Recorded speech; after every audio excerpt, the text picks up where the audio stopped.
Serious birders don't expect to get good photos of birds.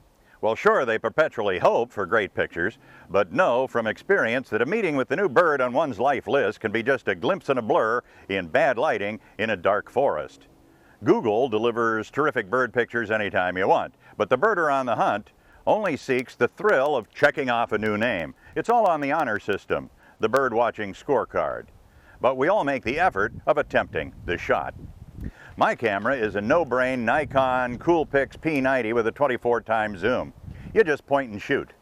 I do admire the serious hunter shouldering the $13,000 800mm lens as long as an orangutan's arm, wrapped in forest green camo neoprene on a $3,000 camera body mounted on a $400 monopod. He can capture the iris in the gaze of a blue-crowned motmot at a distance of 4 football fields. But that bird better be standing still for the eternity it takes to set up. A lot of birding with super long lenses requires remaining immobile till shrimps learn to whistle as time passes with interminable languor. My technique is, there it is, click. We'll see if we got it when we get back to the bar. We arranged for a bird tour through Apple Vacations and were picked up by the Eco Colors tour van in the pitch black Yucatan pre-dawn at 5:15 a.m. sharp at the Now Jade Resort. The guide, Alberto, and his driver, Lugo, drove us south on Route 307 along the Yucatan coast on a 75-mile, hour-and-a-half journey to their favorite hunting ground in Mujia, a village at the edge of the Sian-Can Biosphere Reserve, a huge nature preserve south of the famous Mayan ruins of Tulum. Our fellow travelers included a Danish dad and daughter. Dort works in tourism in Cancun, and her dad, Sven, was desirous of making the acquaintance of birds unknown in the skies of Denmark. The trip was timed to arrive just after sunup, when birds are most active on the hunt for bugs. And be mindful the bugs are on the hunt too, and that mosquito repellent is as useful on a jungle bird hike as binoculars. Approaching the village, as Lugo gingerly nudged our tour van over an imposing speed bump, Alberto proclaimed it the highest point in the Yucatan Peninsula. Mujia was one of the oldest and longest inhabited Mayan sites, dating to 350 BCE, when Plato and Aristotle were still philosophizing. Now, the people who live there, in rustic jungle homes, often constructed from recycled ancient stones, number a couple of hundred. So right next to Muyil, we find the natural reserve of Sian-Can, the second biggest natural reserve in Mexico. So that's why we find a lot of birds around here, of course. Sian-Can means where the heaven starts. And Muyil is basically the community where the people that work for this reserve, they live around here. So they are also, in this case, there's people trained or prepared basically to work for this natural reserve and with these programs, breeding programs, etc., no? Taking care of this vegetation, the flora and fauna, of course.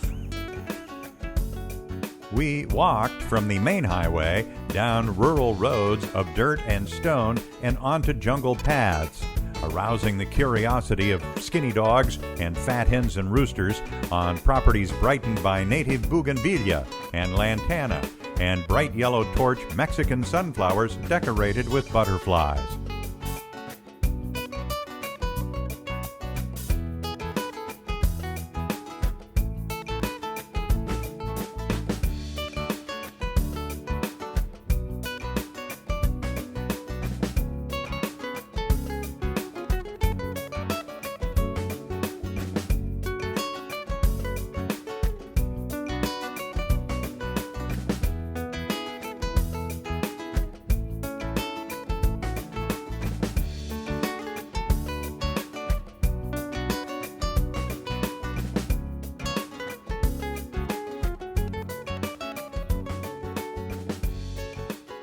Among the species, numbering nearly 20 added to our list, orange oriole, great kiskadee, yellow warbler, roadside hawk, melodious blackbird, thick-billed kingbird, red-banded woodpecker, northern mockingbird, tropical mockingbird, and the black-headed trogon.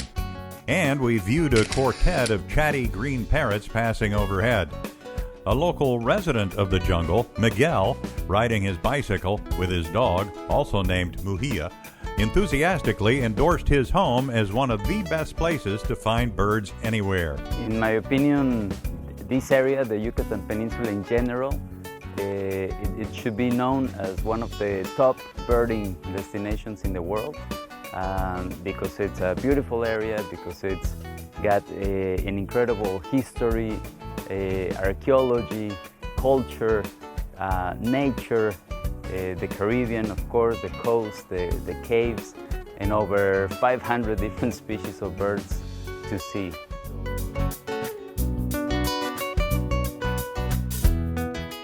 You have my permission to log any small bird that is unidentifiable in a photo as a flycatcher, as there are dozens of different kinds, some of which look so much alike, I am told, that they can only be definitively ID'd by their calls. My best flycatcher photo was actually taken back at the Now Jade Resort when I encountered a tropical kingbird surveying his kingly domain. And here's a bonus tip drawn from experience. Shortcuts between rural roadways in the jungle can be ancient stone footpaths through viney underbrush which can conceal poison ivy. Socks and long pants are good choices even in tropical heat. Anita and I wore shorts. We recommend Benadryl Cream 2%, the strong stuff. It's always a decadent indulgence to return to the welcoming embrace and the limitless comforts of the all-inclusive with its never-ending buffets and bottomless umbrella drinks. But a visit to the birds in the Mayan jungle is an experience to become a featured permanent exhibit in the vacation wing of the Museum of Excellent Memories in one's cerebral cortex.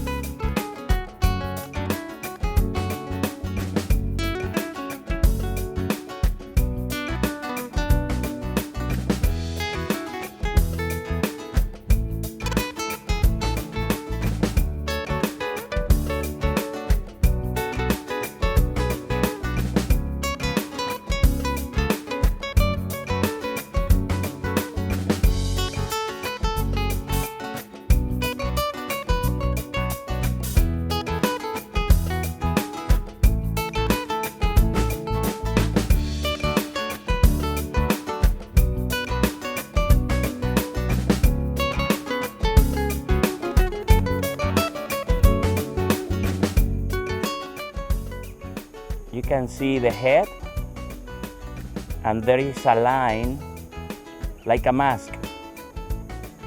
Can you see the face? And what is that? This is a great kiskadee, flycatcher.